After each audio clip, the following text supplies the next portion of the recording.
Automatic mutton सुगंधित गंध। जीवनलाल एक ब्याज के पैसे देने वाला व्यापारी था। उस गांव के लोगों को ब्याज से पैसे देते हुए ब्याज समय पर नाक पकड़कर वसूल करता था। उसके प्याज से ब्याज से पैसे लेने वाले के ऊपर थोड़ी सी भी दया नहीं करता था। कोई भी अगर इस महीने का ब्याज नहीं भर सकता जी कहता तो तुरंत इधर आ बोलकर खड़े कर उसके कपड़े उतार कर लेकर, इस महीने के ब्याज के बदले ये हो गया, अगले महीने भी नहीं है बोला तो तेरे बचे हुए कपड़े चप्पल छीन लूंगा। ये जीवनलाल बोले तो क्या समझ रहा है तू, करके बड़ी क्रूरता से हंसता था। गांव में उसके बारे में पता है वो लोग जब तक जान पर नहीं बनाती थी तब तक जीवन से पैसे नहीं लेते थे।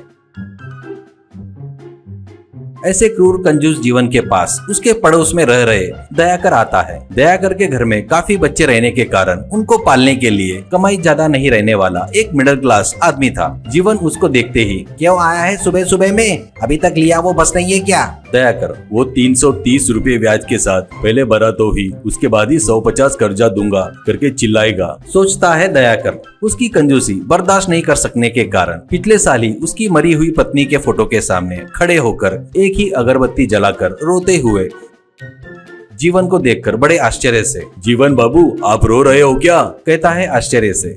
वो सुनकर आराम से आकर, नहीं दयाकर, अगरबत्ती की राख आंखों में जाने के कारण मसल रहा था, तुम यहाँ कैसे आए हो, ऐसा कहता है। दयाकर, कुछ नहीं जीवन बाबू, आज मेरी चौथी लड़की के जन्मदिन पर हमारी बड़ी लड़की ने मटन की सब्जी बनाई है, पड़ोसी हो, अकेले हो ना, इसलिए तुम्हारे लिए थोड़ा सा लेकर आया हूँ, ज्यादा नहीं है, ये लो बस टेस्ट करने के लिए है, करके देता है। जीवन, अरे वाह, क्या है क्या, तेरे को मेरे ऊपर थोड़ा ज्यादा ही प्यार है, इज्जत है दयाकर, वो अपन पुराने जमाने के है ना इसलिए, अभी किसको रहता बताओ ये आपसी प्यार इज्जत बताओ, करके बोलते हुए वो कटोरी लेते हुए वो सब्जी मुंह में डालकर अच्छे से चबाकर, अरे वाह वाह, अरे वाह वाह, जबरदस्त, एकदम मस्त है, ये खा रहा हो तो मेरी पत्नी की याद आ गई, वो जैसे बनाती थी ना बिल्कुल वैसे ही बनाई तुम्हारी लड़की ने। मेरी एक इच्छा है दयाकर, कल मेरी पत्नी का बरसी का दिन है, मटन लाकर रखता हूँ, कल तुम्हारी लड़की मटन बनाए तो मेरी पत्नी को नैवेद्य रखकर प्रसाद के रूप में खाता हूँ, करके सोच रहा हूँ। दयाकर को जीवन पर दया आती है, जाने दो बेचारा अकेला है, ये वो बोले तो अपन इतना भी मदद नहीं किए तो कैसा रहेगा, सोचकर,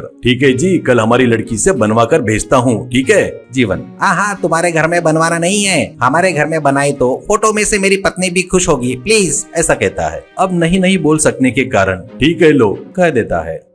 अगले दिन बड़ी लड़की के साथ दयाकर का परिवार भी आकर थोड़ी देर जीवन के पत्नी के फोटो के पास भक्ति गीत गाते हैं। उस समय में दयाकर की बड़ी लड़की मटन बनाकर उसके फोटो को नैवेद्य में रखती है। जीवन, थैंक यू दयाकर, आते रहो, खाने का समय भी हो रहा है, अभी तक तुम मुझको जो देने